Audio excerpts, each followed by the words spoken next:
Hi, everyone. Air here, your host. Welcome to our Spirituality and Growth Mindset podcast. Today, I have Paula with me, my pageant queen, my superstar, along with that Leo energy resonating from the full moon that was last night. And she is going to talk with me about everything pageant related when it comes to the growth and spirituality mindset. So welcome to the show, Paula. Yes, thank you so much for having me. I'm so excited to be on. This is such an honor, truly, and I'm so excited to see where this podcast goes. It's going to be amazing, and yeah. I'm going to pull into all your heartstrings tonight. I'm not going to even lie. Okay. I'm going to basically talk about the good, the bad, the ugly of pageants, but also like the beauty, right? And I know that that's kind of already a trigger word, is you're not supposed to call it a beauty pageant. What are you supposed to call it?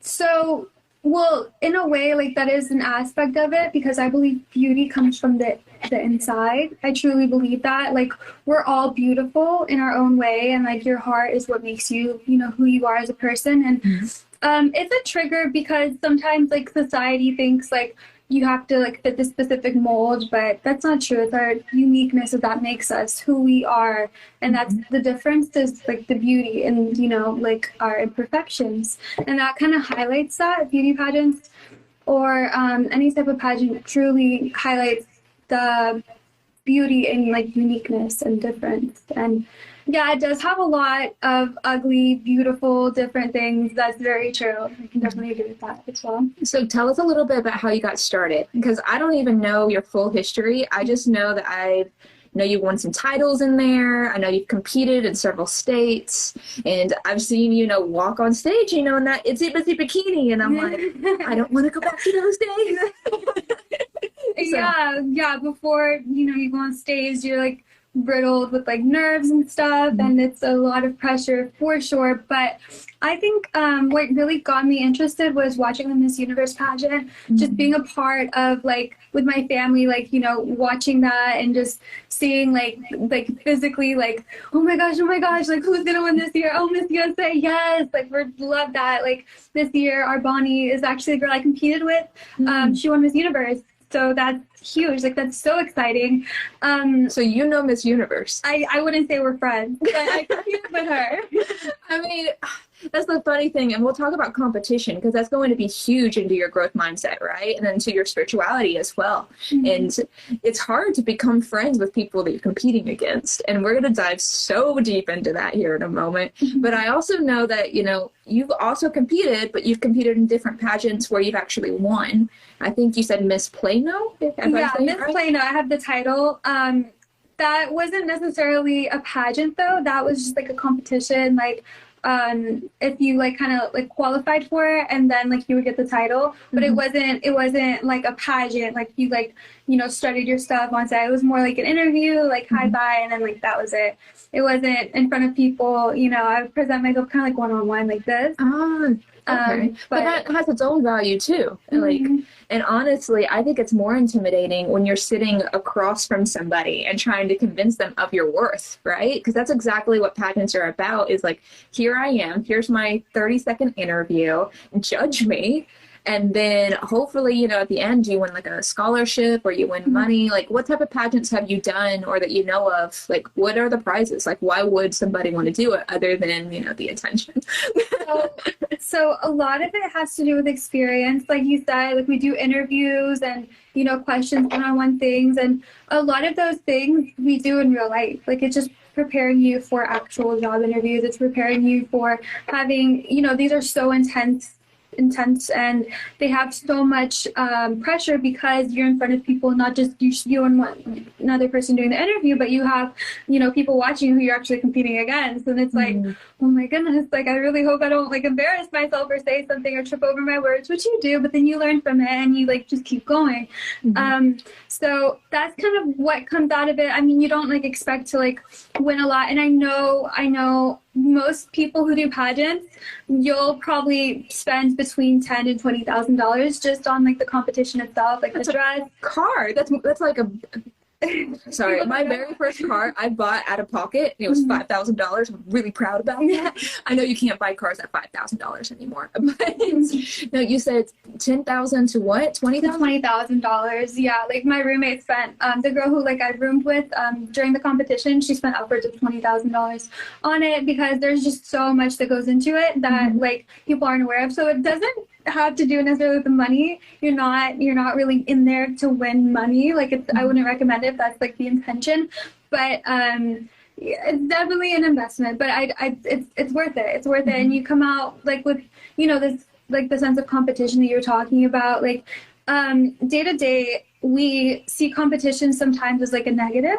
And I don't think that should be the case. I think competition can be very healthy as long as you have it in the right mindset, like not comparing yourself. Because if you compare yourself to these girls, it's like, oh my gosh, like, can I just not leave my bed? Yeah, like they're so beautiful, but it's like, it's like a healthy competition. It just pushes you to be better. And I love that aspect of it. And a lot of girls like it too and see it as a good thing. So tell me about the pageants where you actually had to go on stage. I think you competed in Texas and one other state.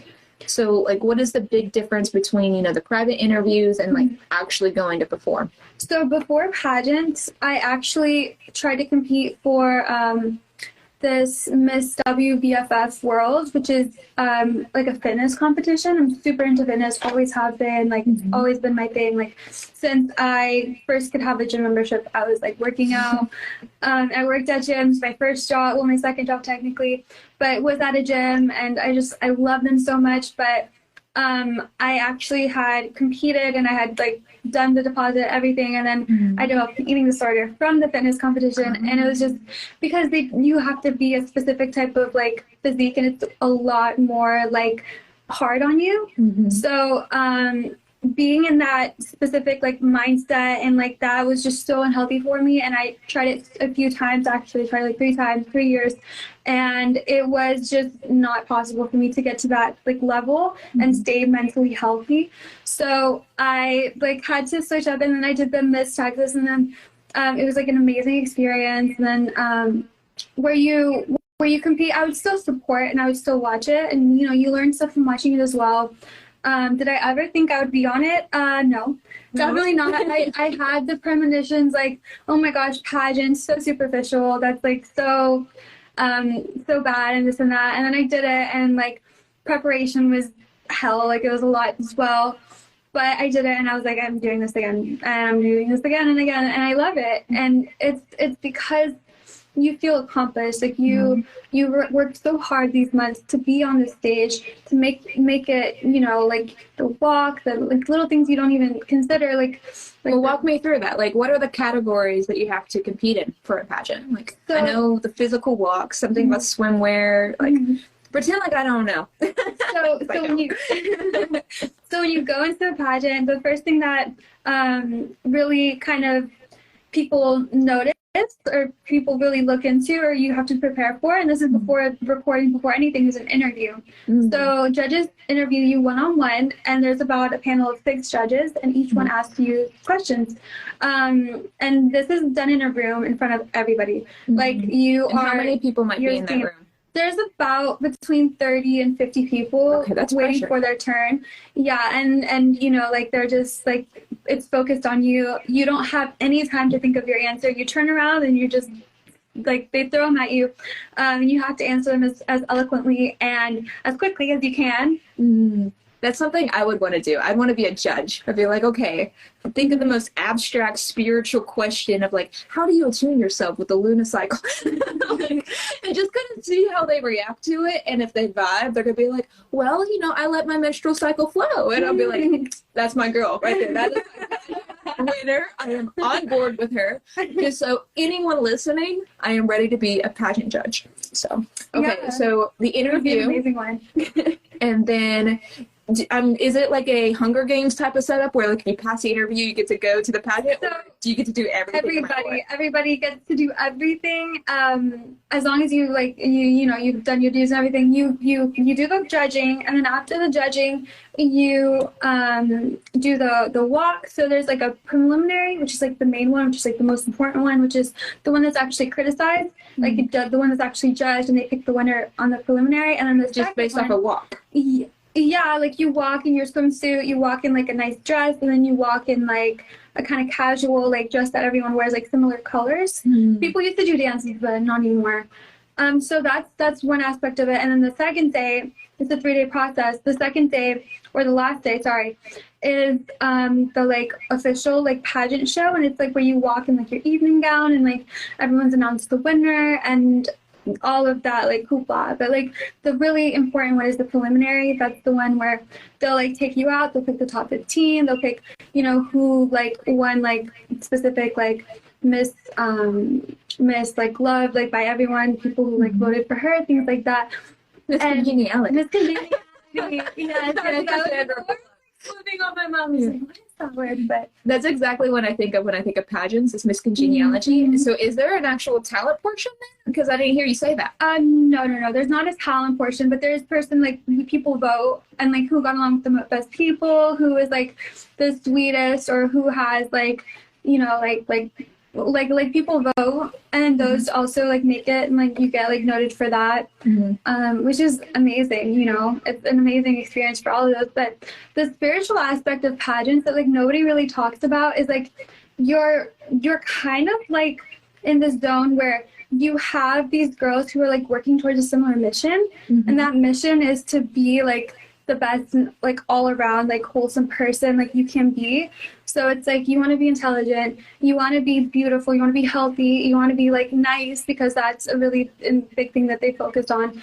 You want to be like overall for the better good of like people, like you want to be like do better. So in humanity, that's to me, I think of that, I'm like almost contradictory. Is like anyone could be nice for 3 days, right? And it's just like I would lose because I would just be so real. I'd be like, girl, that walk was terrible, but I like you. Like you have a great laugh, but bad walk. So like I would never win those.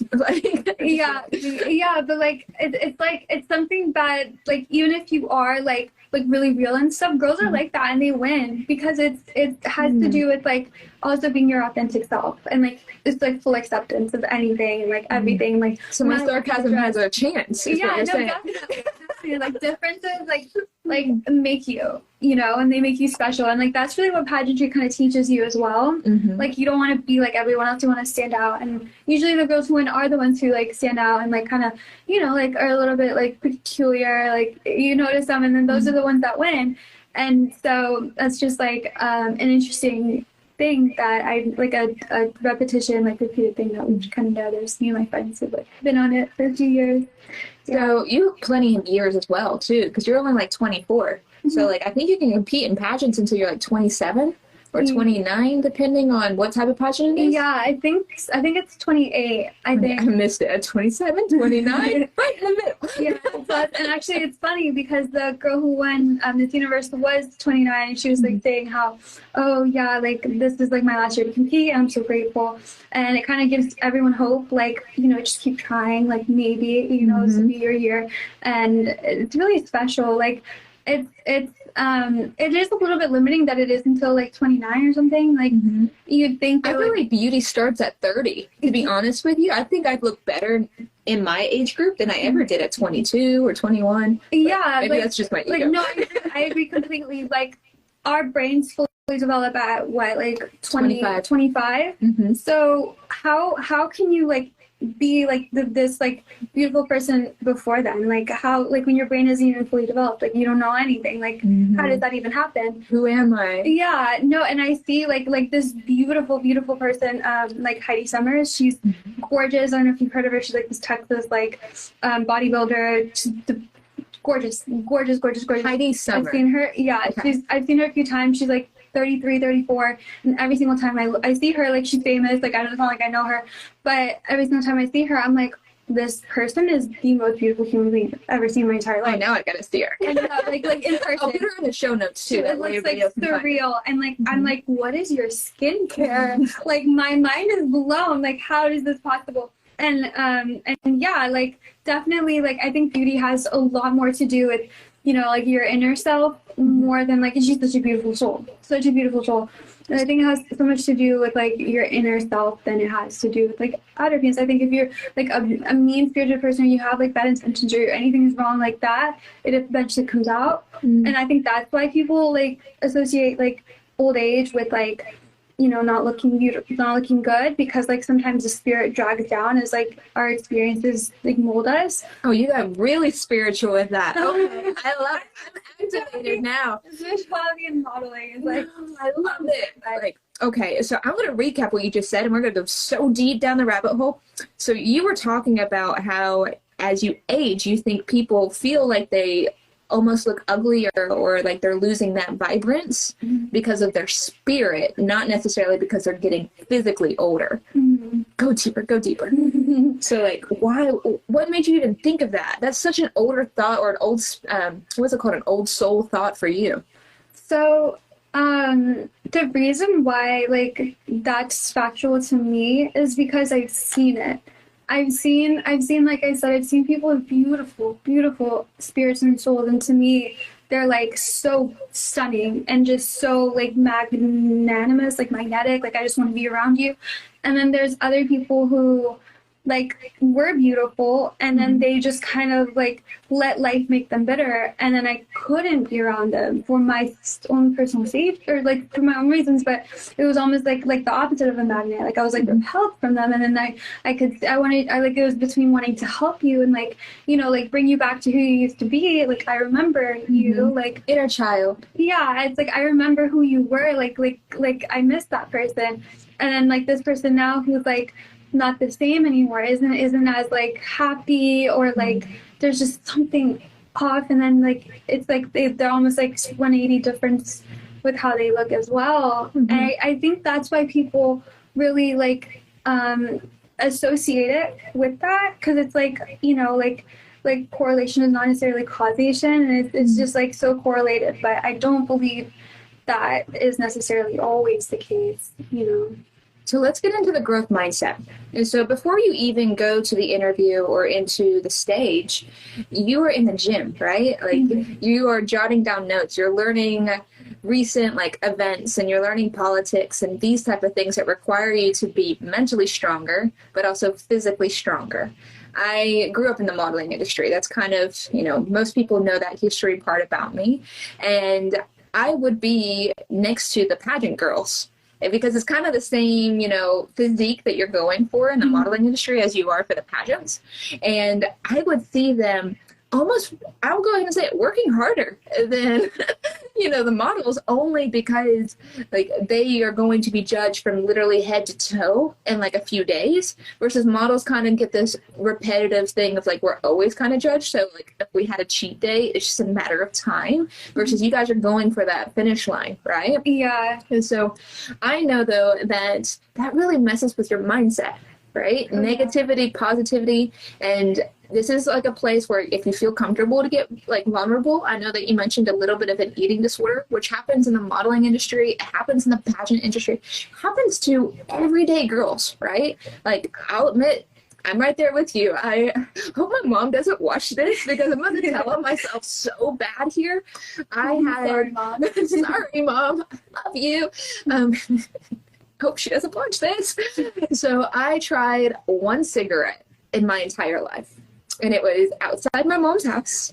I was 15. It technically wasn't a cigarette. It was an e-cigarette because it was strawberry flavored, and I thought that was going to make it better, but it did not. Just so anybody, like, we do not promote smoking whatsoever. It goes against everything in spirituality and everything in the growth mindset. But, you know, I was 15, right? And I had so much pressure to stay at 00. Now, I naturally, my body stays at like a 2, but I don't even know if that's really realistic looking at the rest of my family, just because I put my body through so much growing up to be able to meet that mold. Now, I know that pageant queens, whether they have titles, I consider you all queens. Whether you won the title or whether you didn't, I just call all of you guys pageant queens for even trying. And so, like, if you, have ever competed and you're on, Instagram Live, or you're listening to this, on our Spotify or like Apple, whatever you're listening to this on, I consider you all queens.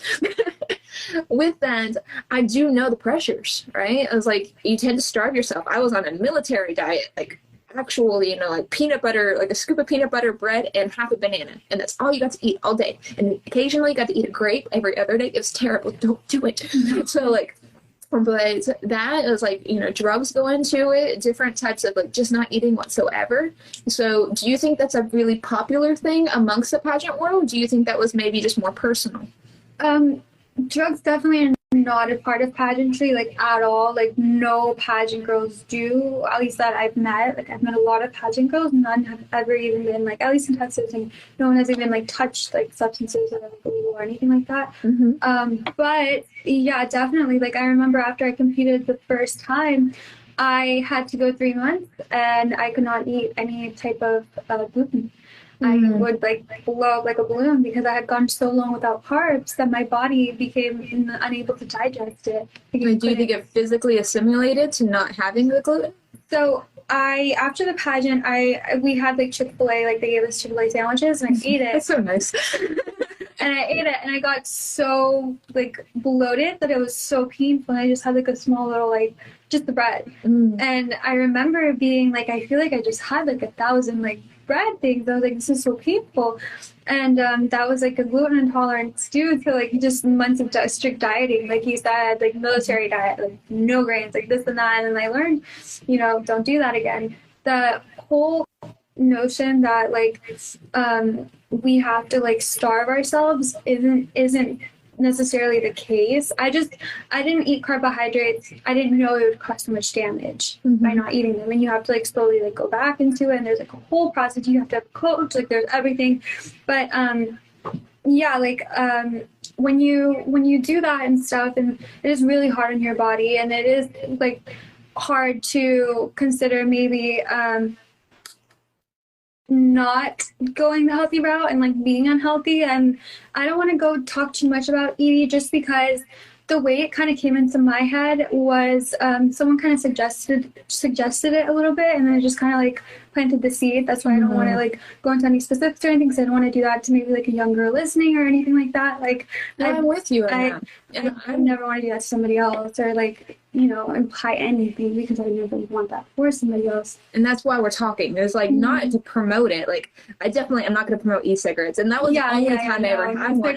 But it was like the thought process, right? Like somebody gets in your ear, and especially at such a young age. Like I was 15, and then I'm sure you were younger when you did pageants. Obviously, you had to have been at least a day younger, right? Yeah. And so, but as young women, we do have the pressures to like stay smaller, be more, tiny for some reason. Especially whenever I was, your age, or when I was much younger. I'm in love with the fact that that's not really the case as much anymore, but there is still a pressure in the beauty world. I will say that with pageant queens, I feel like they get to be healthier weight, and they get celebrated for that a little bit more than in the modeling industry. I feel like most pageant queens that win are like between, actually you might know this better, like sizes that can be anywhere from like 3 all the way up to 10. Like I've seen, voluptuous pageant queens, and I'm like, oh, hi. Like, how are you doing? Yeah, no, I love that. So, but more importantly, like, it said, like, forget the nutrition for a second, but you guys are literally lifting weights in the gym. Like, you guys are doing the lifting to get the like toning and the sculpting that you want to have that physique.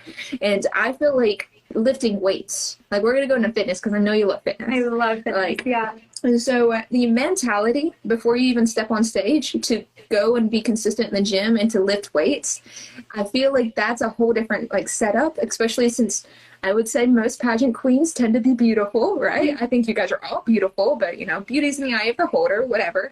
But like when you go to the gym and you're a beautiful woman and you're like lifting all these weights, how do you get into that mindset of just tuning them all out? Like, because guys are staring and women are staring and all that jazz. That's like a really good point. And it's I guess it's one of those things that just took time and practice, because when I first went into the gym, there was so much shame associated. I felt so shame, shameful. Shameful, yeah. Yes. Shameful.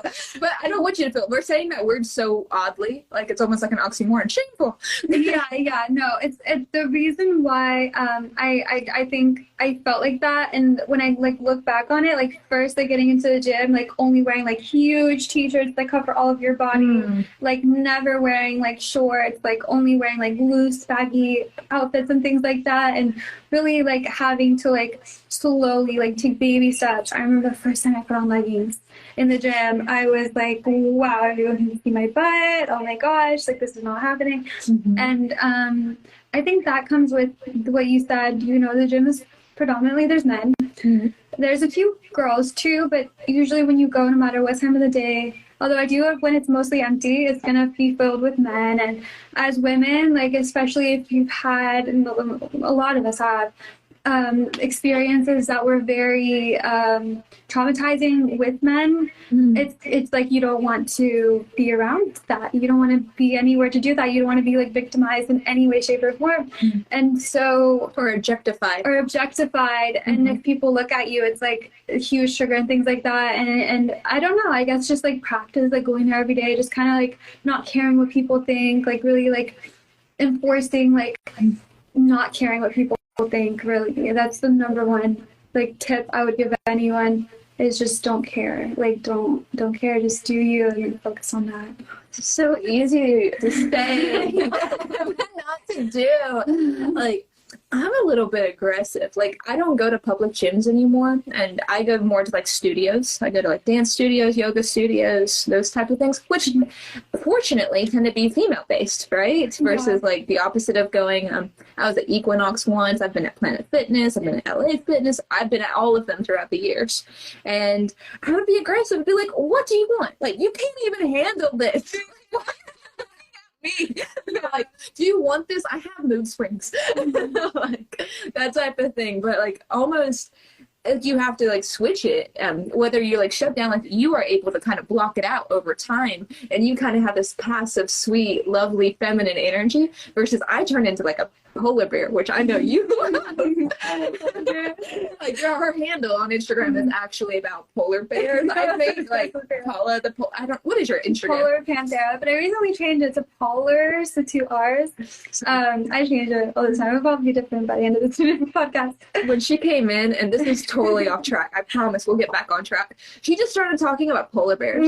She goes, like, do you want to know, like, actually, what did you even say? Like, they don't eat plants? Like polar bears are the only animals that are the only bears that are purely carnivorous. Where they live, their environment, there are no plants, but they're vicious. Like, people in Antarctica will leave the doors open, so the polar bears so if someone's running from a polar bear, they can just get into the car and hopefully not get eaten alive, you know, because these things are monsters and they will get you. So yeah. Save the polar bears though. Like, they're monsters, but save them. Save the polar bears. They're so cute. Like little Coca-Cola polar bears. Just don't pet them. That showed your age. So I'm going to switch gears completely, because while I think, you know, the physical aspect is really important, I don't think it's everything, especially when it comes to the growth mindset. What I really love about pageants, and like growing up, I would watch, and you probably know this,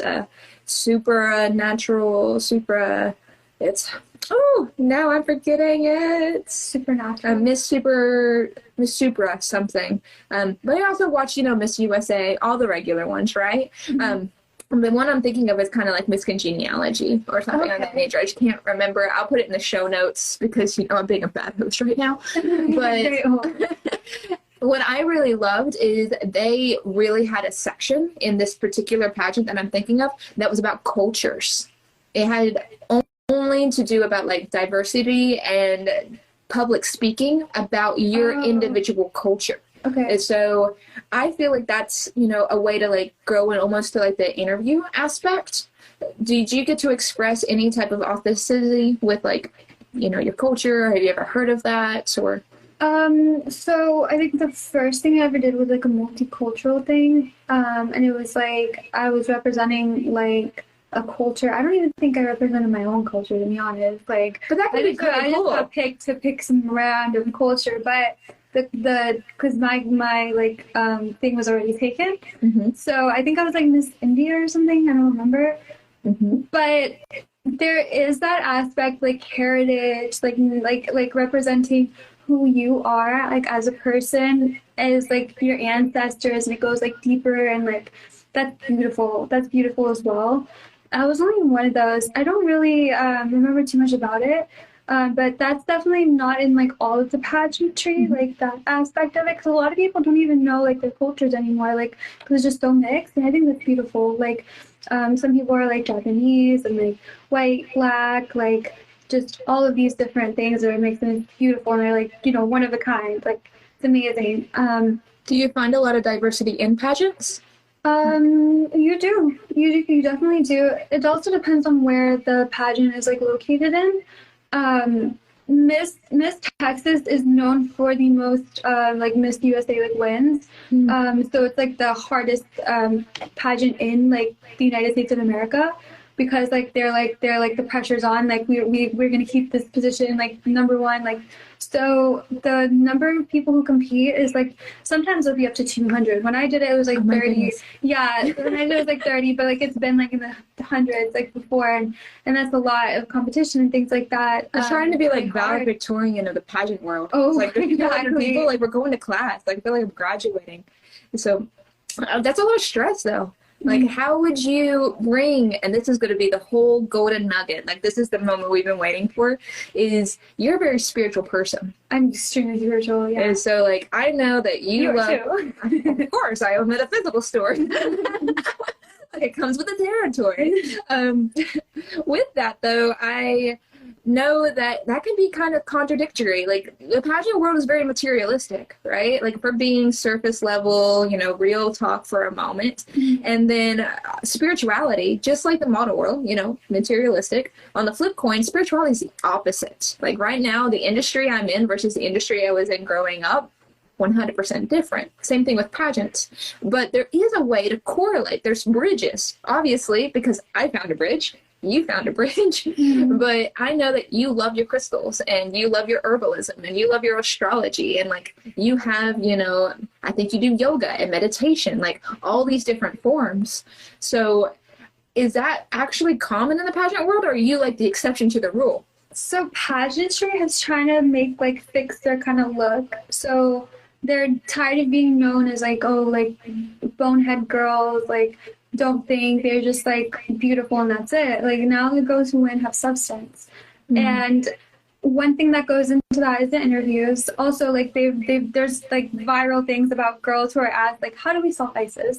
Like how do we solve it? And they have like 10 seconds to answer and like no time to think, and it's just like okay, that's a little bit too much. Like that's going a little bit too far. But with spirituality and pageantry and like the materialism, I think a lot. I don't know. I'm interested to know what you think about this, but I think spirituality has a lot to do with selfishness as well. Like you have to be a little bit selfish if you're going to be spiritual, because you just give, and you can never grow by yourself. Then it's how are you going to help other people? Because it's like I think we all want to help as much as we can, but you can't help. You can't always say yes. Sometimes you have to be a little bit selective and be like, okay, I want to do the right thing. And in the long run, this is the right choice. So that's a little bit selfish, spiritually wise. And like pageantry wise is kind of the same concept. It's like I could go out and like spend time with my friends and stuff, but like I have to like sleep 8 hours a night. I have to like do this. I have to be really, really tight. I can't drink, because if I drink, like my whole like routine is gonna be messed up, and like pageant is only like 30 days away. And so it's like you really have to balance that. And that can be considered a little bit. You call it selfish. It's an interesting word, to be honest with you. Like, I'm going to get on Mama Bear for a second. Like, the word selfish and spirituality, I don't know if I've ever heard them correlated before like that. So tell me, how would you define spirituality for yourself first? And I might be able to help you with that. Spirituality to me is an all-encompassing term. So I believe spirituality, like my definition, is the things that are unknown. And once it becomes known, or once it becomes like put into a category, then it's no longer spirituality, it's something else. Mm-hmm. So it's like the mystical things, the unknown, the things that we haven't quite put like a name to. To me, that's spirituality, and it's like deep things above like our knowledge, even our understanding. Yeah. So if I'm listening to you correctly, you're basically categorizing everything in the spirituality world as like the metaphysical or the unseen. Mm-hmm. So we're going into like the subconscious, as well as like the physically unseen of like physics, and then also the physically unseen of like multi-dimension universe. That's a lot. Like you have a huge concept of spirituality, and that's amazing. That just shows, you're elevated, right? You're very high level, and that helps me with what you were talking about, like selfishness. Mm-hmm. So I think of, and this is about you, but I'll answer your question because you asked, right? So to be selfish in spirituality, I think that you're kind of categorizing your health as being selfish, or your best interest. And I find that somewhere where we can grow together here is you have your spirit, right? Like I'm interacting with your spirit. That's your physical energy. That's, where quantum physics gets into play. The aura is another way to present it, or the vibe. Some people call it vibes. They call it spirits. They call it energy. Intuition gets kind of categories in there. Mm-hmm. And then I would say another tier, and like we're kind of building a tripod here, by the way. Another tier is going to be our physical body, right? So it's just like, if you punch me, I'll probably punch you back, but no, I won't. You're too sweet. Like with that, I would hope you would if I punch you. Like, no, honestly, I'd be like, Paula, I would never lay a finger on anybody else. What happened? Like, it was just like, did you wake up on the wrong side of the bed? Like, did I deserve that? No. Or did I? Like, what did I do? And so, but your physical body, and so like your health would be into that category, right? Those 8 hours of sleep before the pageant, and that's a very important aspect. And then I would say your last tier that you probably have there is like your soul. This is where your emotions live, your subconscious lives, your feminine energy. And I would always say that like your masculine energy can kind of go into your physical sometimes, even though obviously you're a beautiful woman, you're a very feminine looking woman, I'm a very feminine looking woman, but we can have both, and we have masculine and feminine within us. Yeah. But with that, like we kind of have this tripod here, and then depending on your spiritual beliefs, or maybe even your religious beliefs, there's one more element that kind of creates the pyramid, because there's a reason that Egypt and the divine and, God to human interaction was in the development of a pyramid and not just a triangle. And that's where the higher power comes in, or the universe, or, whatever you believe in. I believe in God. So it just depends on, who you're talking to, or what they believe. So if you have this kind of pyramid going on, like if you are not serving any of those aspects correctly, your spirituality, especially since your spirituality is so high level, is going to shake, right? Mm-hmm. Like you're literally, when I was in 6th grade, I competed in a straw tower contest. I don't know if you've ever heard of them, but basically you get in a little small group of a team of like 4 or 5 people. And they give you like 500 straws. I'm talking like drinking straws. Literally straws, okay. Like drinking straws. Okay. And you had to build a tower. And it was whoever won, like it was different teams. Whoever had the tallest tower that would stand won the competition, and you only had 30 minutes. Wow. So based off of that, you had to really learn a little bit of physics and, support and, to win the game, right? Yeah, or to win the competition. Cool. I never want to do it again. It was so stressful, kind of like pageants, super stressful. Sure. But with that, that's, spirituality as well, and your health. I would never say that to take care of your body, even though you have to make choices, as a young woman, as a young male, or anywhere in between, you have to make choices for your better health, but you also have to make choices for your spirituality, your soul. Mm-hmm. This is where I would say meditation comes into play. This is where you got to walk away from that relationship that's not serving you because it's costing you, your emotions and your well-being. Or if something isn't the spirits. That's going to be more of like the bad energy. Like I'm sure, and unfortunately as women, there's been a point and a place in time where you put the keys in between your knuckles because you're like, this place feels like a bad vibe, trying to walk out to my car type of energy. Yeah. And so like understanding that all of those are needed. And then for me and for a lot of people out there, connecting that with the higher being that they believe in, or the universe that they believe in, that's not selfish. That's taking care of yourself. And that's can be a little bit, how do you say it, negative connotation as being selfish. But honestly, it's just serving yourself the way that you were supposed to be created. Mm-hmm. So like, I feel like that might be a little bit of, some pulling out that onion for that later. That's your own homework. Yeah, I think I'll feel that. So you'll listen to this episode and be like, okay, I didn't get it the first time, but we're going to listen again. Yeah. And I impose everybody to do that as well. But I've had that happen before. Like I hear something and I hear it, but I don't it doesn't like set, like you said, settle. And then like later on, like a week later, I'll be like, oh, I get it. Like I feel it. Like you said, I'm like, oh my gosh, like I feel that. Like I understand that, like deep. Mm-hmm. So yeah, I think that I agree. Like with that, I know what you're talking about. And then I'll take it one step further because I know you're going to listen to this because you're a homework girl. Is it selfish if it's not serving you? So the biggest thing about spirituality is at the end of the day, we are a collective, right? What I do, butterfly effect, might affect somebody in Asia, or it might affect somebody not born yet, right? That's where we get into climate change and all of these different types of things. Yeah. So if I'm not taking care of myself, it could impact others. Or if I'm not taking care of other people that are in my inner circle with my spirituality, I know for a fact if I didn't do meditation this morning or if I didn't do yoga this morning, I can be a little bit of a monster. I'm a polar bear for the rest of the day. And that can really affect somebody else, right? Like if I didn't do yoga today, so it's amazing how, you're alive. I didn't eat you because I not taking care of my spirit will affect other people in my collective, in my energy, in my group, my team, my family, my friends, the whole 9 yards. So is it selfish or is it taking care of the higher collective? True. You got higher collective. That's such I love the way you put that. I think, okay, so we have differing viewpoints, I think, on that a little bit. So I think like I think a lot of people feel emotions and some people feel them stronger than others.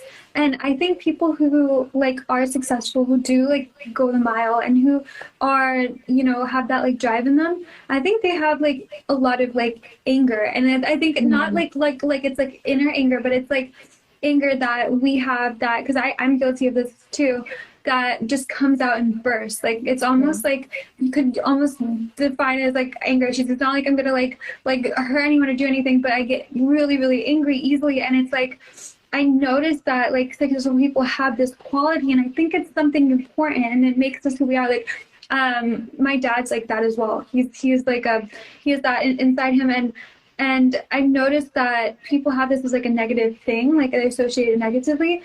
But what was my point? How does that relate to pageants? It's like it pushes you. Or an example, I guess. I guess the way I kind of like see that is like we see it as like a negative thing, but I think God made us like that for a reason, and to like see the beauty in our qualities, not trying to like bring them down or like delusion, just like being able to understand like where it's coming from, why, and then like going like further with that. And like the way that relates to pageantry is you have to be extremely self-aware. Like if you are not self-aware, you're not going to go anywhere in the pageant world, because the whole like idea is like you need to like improve like yourself. Mm-hmm. And like it's 3-day long process. It's mentally like you have to be perfect for 3 days. And it's not for the faint of heart. If you like get an outburst or if anything happens, you slip on stage, and like a lot of girls had breakdowns like that I would see like behind stage. Like there was one girl who had like tripped or something, and like I saw her like on the floor just like crying her poor heart out, and you see that, and it's just so much pressure because it's such a long like process. Like you were modeling and things like that, and you prepare yourself. It's almost like you're like putting on this like facade, but you can only do it for so long. You know, that has to be eventually like a part of you. Like you have to be nice. You have to be like willing to help other people. Like these things that the coaches and everyone like always tells you like you need to do. The walk and everything, that's just like 20 minutes, but like other stuff, and that sticks with you. You know, you learn that and it stays with you, and people tell you like you like there's people who will tell you you need to get your teeth whitened, you need to do facials, you need to do this, do that, and like you learn from it, you know. So I have one last question before, you know, I know you need to go to bed. I need to go to bed too. But I really want to know, is there any like moment where you felt like your spiritual beliefs were being counteracted in the pageant world, or in, you know, even the fitness pageants that you did as well, where you had to kind of check yourself? And then how did you do that? Because I'm sure that other women that are in the pageant world have like came to terms of like, here's a moment, maybe it was against my morals, maybe it was against my spirituality or even religious beliefs. And like, how do you do that and still balance it? Because you're after that crown as well. So like, I feel like that's so valuable, and I want to touch that before we get off. So before you go like on and everything, it's like you're really like exhausted and things like that, and then it's like the whole morally like going on stage in the swimsuit. It does compromise my morals a little bit. I did feel like I was like going against what I believed in a little bit, because I was like being put against these girls, and that was the hardest part for me personally, and that like took a lot of my soul. And what did it go against, just to be specific? So just being like kind of bra and underwear and like being judged, like putting yourself in that position, it did not, because I told you like being in the gym and like working out, it's almost like me asking it really took a lot. It was almost like I feel like I was asking for like approval, or like, you know, to be like someone tell me I'm pretty, like validation. And that's what really, like, that moment before I went on stage, I was shaking like crazy. I was like wanting to not do it. I was like, maybe this isn't for me. I was like, maybe I can turn around and just forget all of this. Like that was the moment for me that like really like took the most, definitely. So how did you shift your growth mindset there? Like, because you went out there. I've seen the video. yeah. It's on my Instagram. Like, so someone didn't believe I was in a pageant. I was like, yeah, look, I posted it. It's all good. Occasionally I have to pull out some magazines because I don't advertise it, you know, and I'm like, okay, yeah, here you go. Yeah, like proof. Like, there you go. So how did you, you know, in that 30 seconds, switch it from feeling insecure, right? You know, like feeling, okay, this might go against my morals a little bit. This might, you know, go against what I value or what I spiritually believe in, to like 1, 2, 3, go. Like, I think the way that I really kind of shifted it and made it okay for me was like what I told myself, at least in that time, was like, I already agreed to this. I knew this was coming. Like, this was part of the process. Like, this is necessary. Like, this isn't about, this is what you, like, worked fitness for. Like, you worked hard to have this physique. So it was kind of like that, not letting, like, any shame. And it's like, I have the power here. Like, I have, like, this, like, control in a way of this situation, because I put myself here. Like, nobody's objectifying me, no one's like putting me right out. I'm doing it to myself, and like it's empowering, because like you're like on like you're elevated a little bit, and it's not, no one's looking down on you, people are looking up at you, and it's almost like admiration in a way. So it did kind of bring me back like my power, like growth mindset, I guess. And like versus like other situations where like, you know, you're working out and some guy is just like winking at you or something. And what I'm hearing from you is one kind of key word in 2 different ways. Commitment is like, you made a commitment. That was the first part of what you just said, right? It's like, you agreed to do this, right? Like, you signed up for it. That's a commitment. So like that kind of pushed you past, you know, that insecurity feeling, or that, you know, literal shaking feeling. But more importantly, what I loved that you did, and like you know, walked me through, is like, you've made a higher commitment to yourself, right? And I feel like that's applicable in the gym too. Is like, you're not there because of the guy behind you, you know, that's going to look at you, whether, you know, you're 20 pounds less or 20 pounds over. Like, they're going to look at you because males look at women, right? But you made a higher commitment to go to the gym to be healthier for yourself. And the same thing is like on the stage. And I feel like that's a beautiful synergy to relate it to not just like pageant queens, because you're all queens, but just like the everyday woman that wants to have a healthier lifestyle, like going through her insecurities. So that was beautiful. That's my like little, you know, bow on your like present type of thing. Oh, I love that. Yeah. So is there anything that you want to like kind of touch to like bridge it over, or do you want to just talk about how amazing you are and how can people find you and what are you working on next? So right now, I guess like I think I kind of talked to you like a spirituality course. It's like still working on that. It's still happening. We're trying, guys. It's a lot. I didn't think it would be so much like building a website is a lot. But it's in progress. Estimated is like February, like tonight, you know, tomorrow night, like it's a little like, how do you eat an elephant? You take one bite at a time, but don't eat elephants because it's not healthy. Just hit the push button, like, you know, publish. So what is the website name? Okay, so it actually hasn't been like fully set up yet. It's between like sold up, or like something sold up. SOULED. But it hasn't like been published or anything yet. It's still like by the time this episode comes out, in construction. Yeah. I don't know if it'll be out. Like it's been a long time. It's been like 3 months that I've like been like doing it, but it's just me. Like, and I also have my job and I have school, and I definitely kind of put a little bit more than I can chew. Bit a little bit more than I can chew, but swallow. I don't know what I'm saying, but it's I love it though, and yeah, that's something we're doing. And then the next thing is I'm doing the Miss Florida USA. She waits till the end to say that. May 11th. So that's going to be exciting. And yeah, if you want to follow me on Instagram, it's Paulers with a Z. Go ahead and spell that out, because I'm sure there's going to be a girl that is on here and just like, I want to get into pageants, but I'm also spiritual. So like, spell out your handle for us. It's at PAULERRZ, Paulers. That's just a nickname. Like, some friends used to like call me, and I just kind of like liked it.